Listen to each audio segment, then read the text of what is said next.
इस आंदोलन में आजादी से पहले हमारे युवा क्रांतिकारी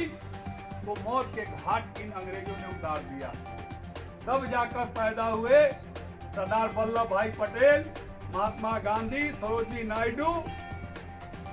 ऐसे महान विभूति पैदा हुए और उन्होंने इस चिंगारी को, जो युवा क्रांतिकारियों ने चिंगारी को पूरे देश में लगाया, सुभाष चंद्र बोस जी ने बंगाल में इस चिंगारी को आगे बढ़ाया, तो गुजरात में महात्मा गांधी ने, सरदार पटेल ने, अलग अलग प्रांतों में हमारे युवा क्रांतिकारी ने इस आग को जलाते जलाते जलाते जलाते और सबको समझाते समझाते समझाते समझाते एक एकता बनाई और एकता बनाकर मजबूती से अंग्रेजों को भगाने का प्रक्रिया शुरू किया। और धीरे धीरे धीरे धीरे जब अंग्रेज इस बात को समझ गए कि अब भारत के लोग समझदार हो गए हैं और अब ये लोग हमको छोड़ेंगे नहीं, क्योंकि मुझे या किसी को भी, आज हम कुछ ही महापुरुषों का नाम ले पाते हैं, उस समय लड़ाई में हमारे भी पूर्वज रहे, हमारे बाप दादा भी उस लड़ाई में रहे, उनका भी योगदान कहीं ना कहीं रहा। वो चाहे एक अंग्रेज को मारने का रहा हो और चाहे 100 अंग्रेज को मारने का रहा हो, लेकिन सबका योगदान रहा, जिसकी वजह से अंग्रेज भारत छोड़कर गए। और 1947 14 अगस्त और 15 अगस्त के रात को 12:01 पर अंग्रेजों ने लिखित पत्र दिया कि अब आपके देश को हम छोड़कर जाएंगे। इसीलिए हम लोग 15 अगस्त के दिन यह स्वतंत्रता दिवस मनाने का काम करते हैं। इस स्वतंत्रता दिवस मनाने के पीछे सिर्फ हमारे महापुरुष और युवा क्रांतिकारियों की शहादत की बात नहीं है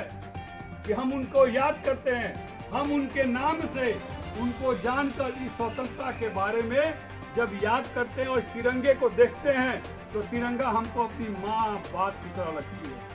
क्योंकि हमारी पहचान भारत से है, भारतवासी से है। जिस तरह एक पुत्र की पहचान उसके बेटे से होती है और जिस तरह एक देशवासी की पहचान इस तिरंगे से होती है, तो इस तिरंगे को अपने माँ और बाप की तरह हम लोग पालन पोषण करके भाव और से इसको रखने का काम करते हैं, इसका सम्मान करते हैं। आज हम अगर गर्व से कहते हैं कि हम भारतीय हैं तो इस तिरंगे की देन है। मेरे साथियों, तिरंगे को लोग कपड़ा समझते होंगे, लेकिन मैं कपड़ा नहीं समझता हूं। हमारी पार्टी सुलदेव भारतीय समाज पार्टी इस तिरंगे को मान सम्मान स्वाभिमान समझती है और इसीलिए आज हम लोग इस युवा कमेटी की ओर से,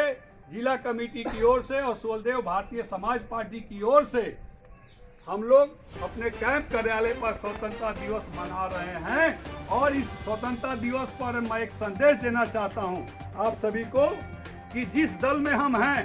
मुझे चर्चा तो स्वतंत्रता की करनी चाहिए, लेकिन स्वतंत्रता का मतलब देश है और देश में हम लोग भी रहते हैं। तो मैं जिस पार्टी में हूं, जिस दल में हूं, जिस घर में हूं, ये सारे नियम और कानून हमारे घर में, हमारे पार्टी में भी लागू होना चाहिए कि जिस मिशन को लेकर चंद्रशेखर आजाद, भगत सिंह, राजगुरु, चित्तू पांडे, मंगल पांडे निकले थे, उसी मिशन को लेकर हम लोग भी निकले हैं। पहले अंग्रेजों से हमारी लड़ाई थी, गोरों से लड़ाई थी, अब हमारे देश बदलने वाले कुछ कालों से हम लोग की लड़ाई है। इस लड़ाई में भी हमको एकता का परिचय हम लोग को देना चाहिए, इसीलिए स्वतंत्रता दिवस मनाया जाता है। 74 वर्ष पहले देश को आजाद कराया गया था तो तिरंगा फहराया गया। मैं यहाँ पर भारतीय समाज पार्टी के जितने भी लोग जुटे हुए हैं उनसे मैं कहना चाहता हूँ, इस स्वतंत्रता दिवस के शुभ अवसर पर एक वचन लीजिए कि जिस दिन 2022 में हम लोग इस सरकार को हटाने का काम करेंगे, उस दिन तिरंगा के साथ साथ हम लोग पीला झंडा भी यहाँ फहराने का काम करेंगे। जय सुलदेव। इसी बात के साथ सबको जय हिंद, जय भारत, और एक बार मेरे साथ बोलिए, भारत माता की जय, भारत माता की जय, जय